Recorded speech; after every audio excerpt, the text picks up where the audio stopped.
Greetings, dear precious, sweet, magnificent spirit soul, gentle being that you are. We're here together. I acknowledge you, what you've been through, who you are, and that you're even watching or listening to me and to this truth. It's not me. I haven't made it up. I'm a spiritual sleuth detective looking for clues for myself and for you. Here's more. Remove self-doubt. Remove self-doubt and fly. Remove self-doubt and fly. It's like, it's almost like most people are going around with their arms tied behind, like their wings are tied. Their arms are tied. How, as they go to move forward, I can't, I don't have it. I don't have enough money. Nobody loves me. I don't have enough. I'm not successful enough. I haven't made it. I was talking to this wonderful man, one of my favorite places to go here at Shasta. It was in Dunsmuir. And beautiful soul, very accomplished actor, many films, work for years and years and years. And what I noticed is his doubt in himself or what's possible. And also what happens when we doubt, people tend to live more in the past. And they have a thing that says, well, just my luck. When my ship comes in, my pier will sink. Or, well, just my luck. They gave me a call, but they never called back, so I never got the job. I mean, it's like people are arguing for their limitations and have excuses. And I'll tell you why we have excuses is because we're embarrassed or we feel we didn't make it. It's like that whole idea, well, I did lots of acting, but I never made it big. What do you mean you never made it big? What does that mean? Well, and then we started looking and started sharing some of the reasons why is because he started very young, but he did not he did not trade sex for parts. So he said, I didn't really get the big parts that I really wanted in theater. But I said, yeah, but you look at you remain intact. You didn't sell yourself or your soul for money or fame or glory. And a lot of us, we've been taught to sell our soul, our knowing, our inner trust, our quality of being, because, well, you have to do that in order to get the job. And, you know, it's in the business world, it's in the theatrical world, it's in the political world. It's in all of these groups and organizations because so many people have been so possessed, you might say, of what would you say? Lack of awareness of their own powers and abilities. And when I did the Terry Cole-Whittaker Ministries, I had started years before working on a television program because and it was a Terry Cole show that Channel 9 KHJ in LA did many years ago. Walt Baker, he was a fabulous manager of that superstation, and his wife was Hobo Kelly, and she had a children's show teaching these wonderful principles. So anyway, when I went to make this show and to do this, it was okay, but it wasn't great. So it was a pilot, so it wasn't great. That was just a step, and it was fine. I learned stuff. But what happens is people give up. I have a dear friend. He's a wonderful playwright, fabulous. Oh, I love his work. And he did a radio program on the internet, and it was really wonderful. And I played a part, and different people did, like a radio show on his script. And then he got criticism and threats from the outside. He quit. He won't do it again. Oh, no, I won't do it again. He lost faith in himself and the fear. You see, that's where doubt comes in of what's going to happen to me. When I first started the Terry Cole-Whittaker Ministries in La Jolla and San Diego, California, International Television Ministry, I got some death threats. I got information from a dear friend of mine who was very involved in California politics at the time. and knew all, the people, because I knew these people and stuff a little bit. But anyway, he shared with me that I was on a list for assassination.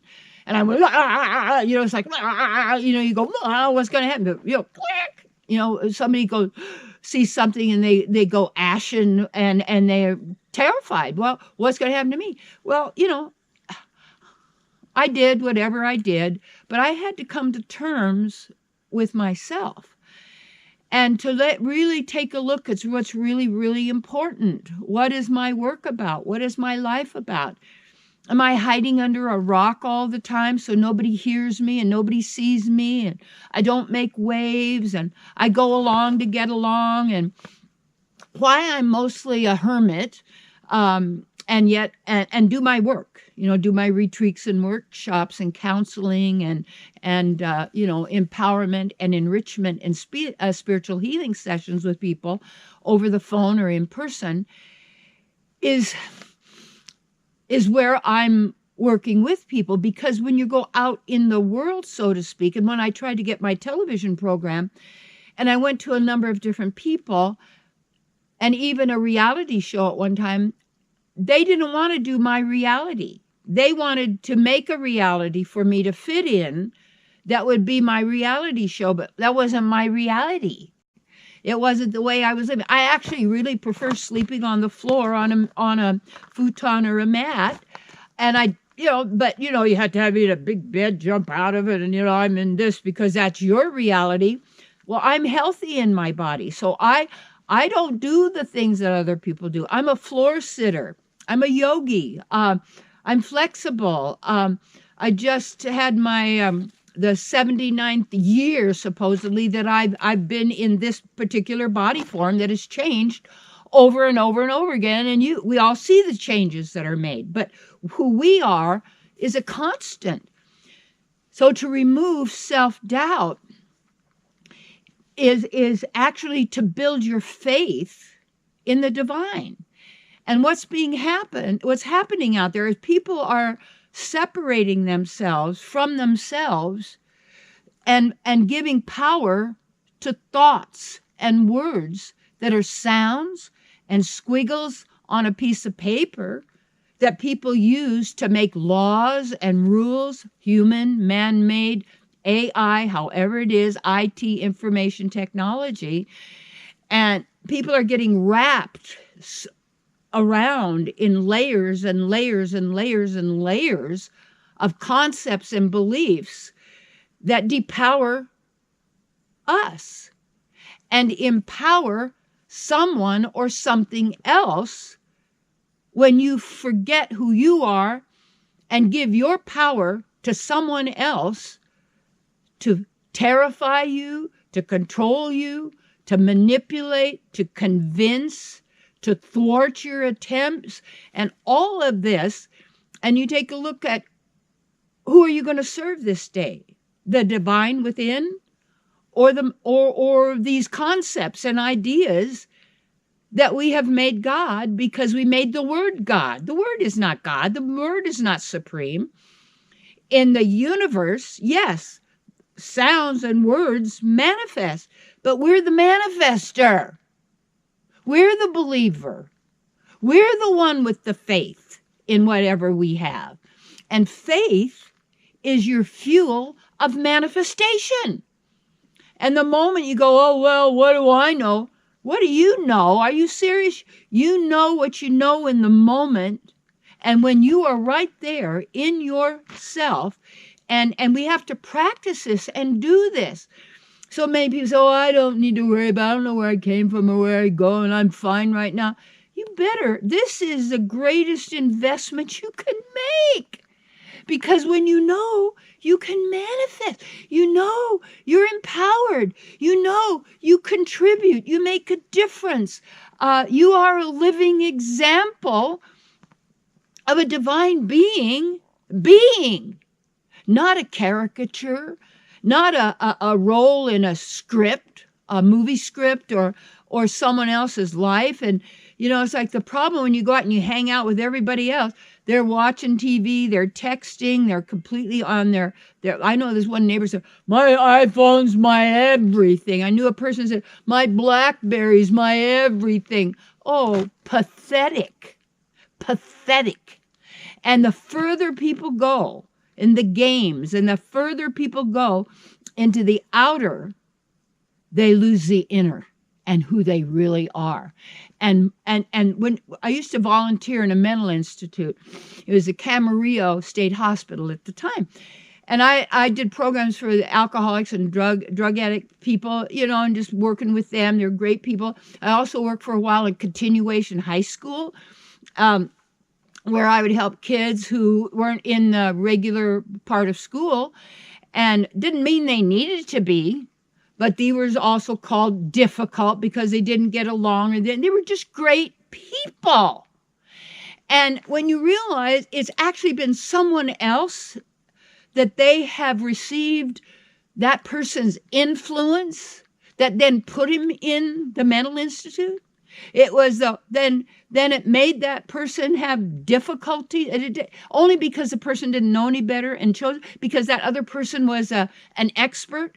That other person was a doctor, a psychologist, a psychiatrist, and that other person was a teacher. That other person was a parent. That other person was a neighbor or a friend, or maybe it was somebody in school.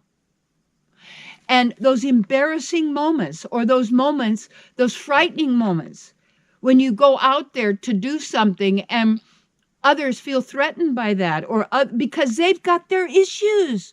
That's my first book. What you think of me is none of my business. Get it.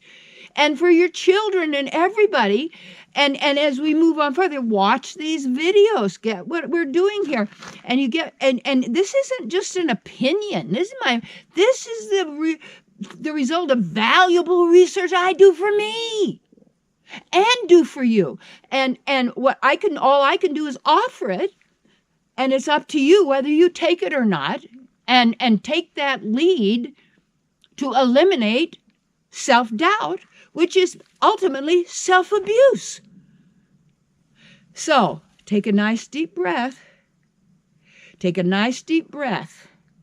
You take a notice of who you've been given your power to, and what you've been given your power to, and what's stopping you and holding you back, or causing depression or sorrow or sadness, or I missed the opportunity, I lost all the good in my life.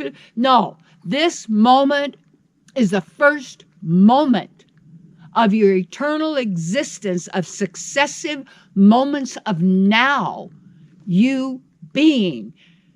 Start fresh, let go. Forget the memory. That's going to keep reminding you of all the problems, all the sorrows. Mom liked him better than me. Dad always liked my sister. Blah, blah, blah, blah, blah, blah, blah. Okay, suffer and wallow in self-pity. But guess what? It's not you. And right now, cast off that cloud of gloom and doom, and taking in what they're saying in the news and the papers and the movies and the media and the songs. Hey, take your life back, my darling. Own it. You must do that now. Hugs.